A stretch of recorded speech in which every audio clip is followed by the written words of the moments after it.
Welcome to your personalized deep dive. Hmm. So you want to understand this Bitcoin crash. And wow, the articles and analysis you sent over. Wild stuff. Like this is way more than, numbers going down. Oh, yeah, it really is. I mean, we're talking geopolitics, cybercrime, market psychology, like the future of finance. It's all kind of tangled up here. Okay, so let's start with like the basics. Bitcoin plummeted below $90,000.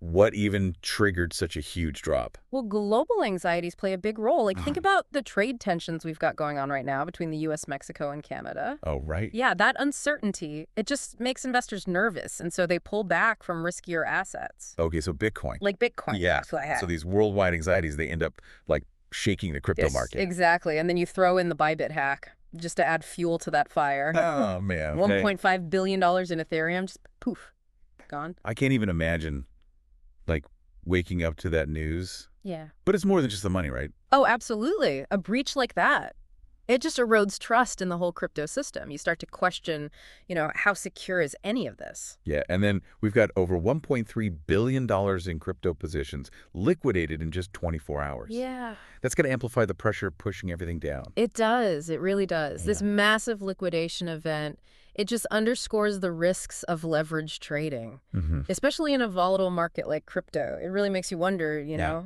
is this level of risk sustainable long term? Okay, so we've got global anxieties, Yeah. a huge cybercrime event, and then, how the market itself works, all pushing Bitcoin down. So where do we even go from here? Well, the outlook really depends on who you ask. The analysts over at Capital.com, they're predicting Bitcoin could drop even further to like the $70,000 or $80,000 range. Yeah.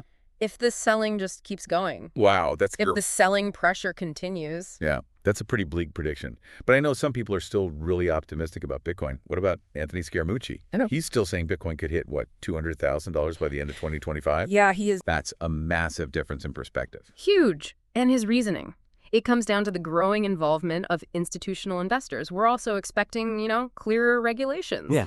And of course, Bitcoin itself, it has a limited supply. So these factors, he argues, they'll ultimately drive the value up. It's wild how this same event can create such different views on the future. But let's be real. This isn't just data and predictions, right? People are freaking out. Yeah, fear. Yeah. Fear is powerful in the market. When prices plummet, people panic. They sell, even if, logically they know Bitcoin has rebounded from dips before.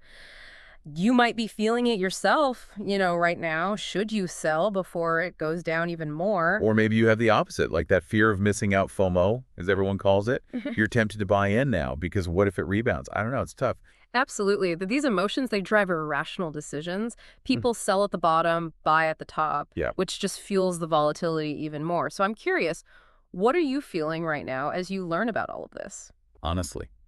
It's a lot to process. And then you layer on top of that the whole situation with Binance. Yeah. That's got to be adding to the anxiety, right? Yeah, but it's important. We need to separate this from Bybit. With Bybit, there was a theft, an actual security breach. Binance is facing potential security threats. Okay. You've got a lawsuit from the Nigerian government, and then there's that lingering uncertainty about the paused U.S. SEC lawsuit. So different challenges, but both are adding to a sense of unease. Exactly. And Binance, they're investigating reports of these fake owner signature attacks, Oh, wow. which, considering they were hacked in 2019 and 2022, that's concerning. Yeah, and then you add in the Nigerian government going after them for $81.5 billion. Billion. Plus, who knows what the U.S. SEC might do? Exactly. No wonder people are on edge. Binance's situation, it really highlights the growing pains of the crypto industry as it faces all this scrutiny from regulators, Makes you wonder, can crypto really thrive without figuring out how to coexist with the current financial systems? That's a great point. This whole thing with Binance, Yeah. it really emphasizes the risks and the complexities of crypto. It does, and it adds another layer of uncertainty to an already volatile situation. Okay, so we've covered global anxieties, the hack market mechanics, and now the unease surrounding Binance. It's making me think, what does all this actually mean for someone trying to make sense of crypto? Like, what do you do with all this information? Yeah, that's the million-dollar question. But it's important to remember, no one can predict the future of Bitcoin with complete certainty. That's what makes it so exciting and terrifying, right? It is, but this volatility, it forces us to really confront some tough questions. Yeah, given all the risks and the uncertainty we've been talking about, how does this crash make you rethink the balance between traditional finance and crypto? Like, I'm still kind of grappling with it myself. It's definitely something to consider. And we can't forget social media, right? It's like this whole other layer of complexity. That's true. Social media can really move markets, can't it? Like, one tweet from the right person can send prices soaring or crashing.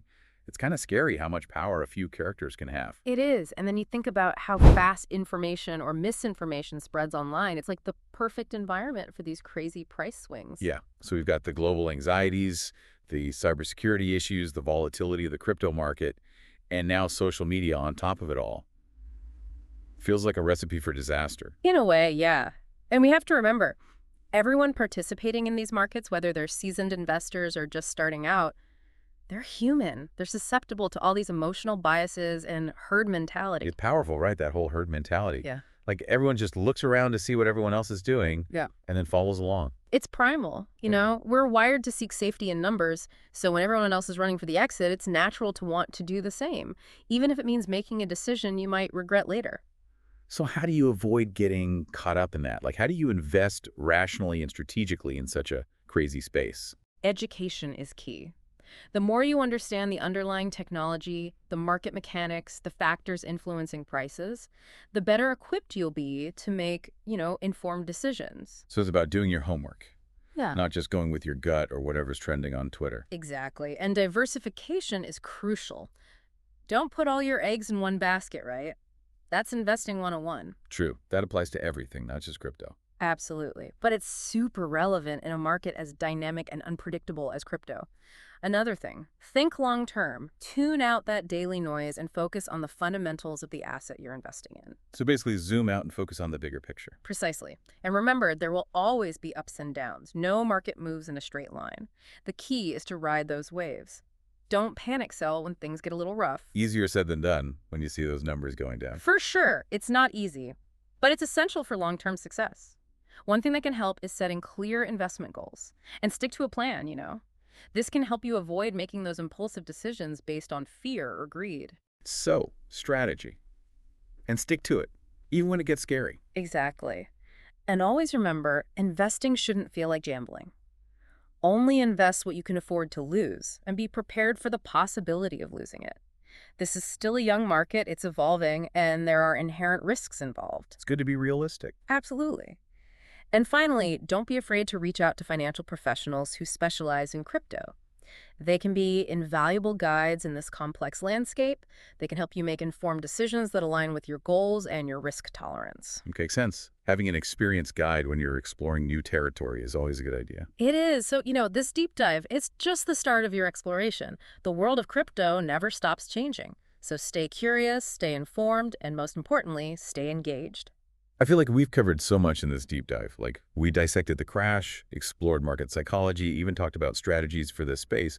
But what about the next layer of the onion? Where do we go from here? Well, I think it's time we shift gears and talk about some of the innovations and developments happening within the crypto space, even with all this turmoil going on. Ooh, I like that. It's easy to get caught up in all the negative news. But there's so much creativity and ingenuity happening too. Absolutely. Understanding these advancements is crucial for forming a balanced and informed perspective on the future of cryptocurrency. I'm ready for this. Mm. Let's dive into the world of crypto innovation and see what's on the horizon. Okay, so we talked about the crash. We talked about, market psychology and all that. Yeah. And even some strategies for this crazy space. But now I really want to know what's next.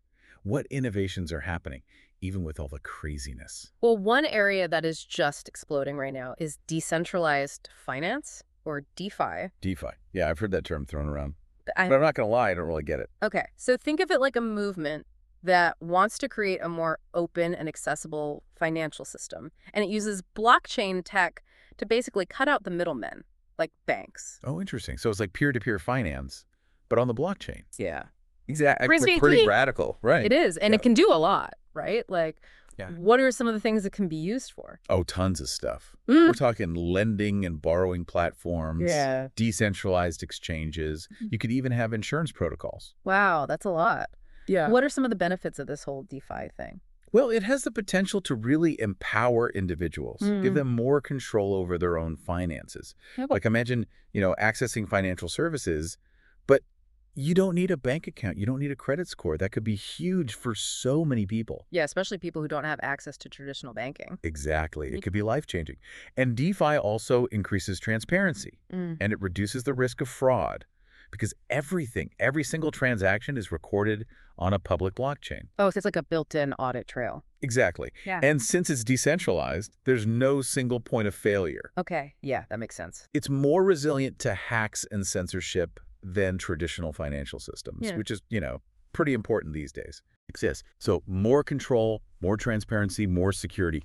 What's the downside? Well, like anything, it Okay. has its challenges. DeFi is still pretty new, and, the tech can be complicated. For the average person, it's hard to understand. True. And then there's the whole regulation. Yeah. Governments are always playing catch up. Yeah, always. That uncertainty. It can definitely make investors hesitate. Right. But you know what? Even with the challenges, DeFi has enormous potential. It's definitely something to keep an eye on. It sounds like it could really shake things up in the financial world. What other innovations are you excited about? Well, speaking of shaking things up, we can't ignore the metaverse. Oh, yeah. The metaverse, everyone's talking about it, Yeah. but I'm still not sure I totally get what it is. Okay, so imagine a persistent, immersive digital world where people can interact with each other, participate in experiences, even own virtual assets. So it's like a VR internet where you can actually own things. Exactly. And crypto and blockchain, they're playing a key role in shaping this, especially with virtual ownership and the creation of, digital economies. Right, because you need something to verify ownership and make sure these virtual things are actually scarce.